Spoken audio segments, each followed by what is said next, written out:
கேரளால வந்துட்டு இப்போ லக்ஷ்மி மேனனை பத்தி ஒரு நியூஸ் வந்து பெரிய அளவுல போயிட்டு இருக்கு. பார்ல வந்துட்டு இவங்க முழு போதையில இருந்ததாவும், ஒரு ஐடி ஊழியரை வந்து கார மறைச்சு அவங்க சக தோழிகளோட வந்துட்டு பிரச்சனை பண்ணதாவும், அவங்களுக்கும் ஒரு ரவுடிக்கும் வந்து தொடர்பு இருக்கு. அவங்க தலைமறைவு ஆயிட்டாங்க அப்படிங்கிற தகவல் எல்லாம் வெளிய வந்துட்டு இருக்கு. எந்த அளவுக்கு சார் அது உண்மை? ஆனா தலைமறைவு ஆனது உண்மை. அந்த மிதுன், அனீஸ் 2 பேரும் அரெஸ்ட் பண்ணிட்டாங்க.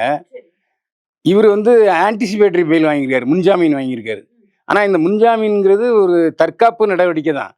கேஸ் நடக்கும், இன்னும் பெரிய பிரச்சனையாகும். இன்னும் சொல்லப்போனா போலீஸ்காரங்கிட்ட சரண்டர் ஆவது பெட்ரு. தலைமறைவா இருந்த போலீஸுக்கு இன்னும் வந்து எதுக்கு தலைமறைவாகணும்? இப்ப பார்ல ஒரு பிரச்சனை ஆயிருச்சு. ஒரு ஒரு ஆள் அவங்க கிட்ட தவறுதலா நடந்துக்கிட்டதுனால இவங்க இந்த மாதிரி பண்ணிட்டாங்க அப்படிங்கிறத முன்வைக்கிறாங்க. சோ காரால மறைக்கிற அந்த வீடியோஸ் எல்லாம் பார்த்தோம். காரை போய் மறைக்கிற மாதிரியான வீடியோஸ் எல்லாம் பார்த்தோம்.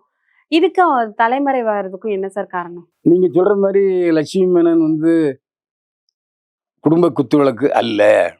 அது ஏற்கனவே போதை விரும்பி தான். அதாவது ஆல்கஹாலிஸ்ட்.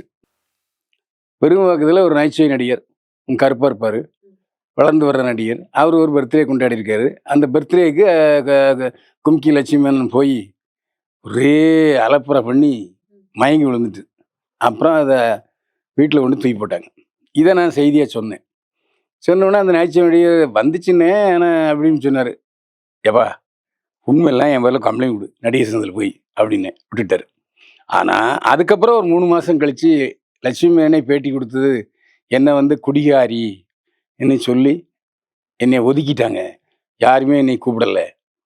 அதனால தான் நான் கேரளாவுக்கு வந்தேன். இப்போ நான் கேரளாவில் வந்து பரதநாட்டியம் ஸ்கூல் வச்சுருக்கேன் அப்படின்னு சொல்லிச்சு.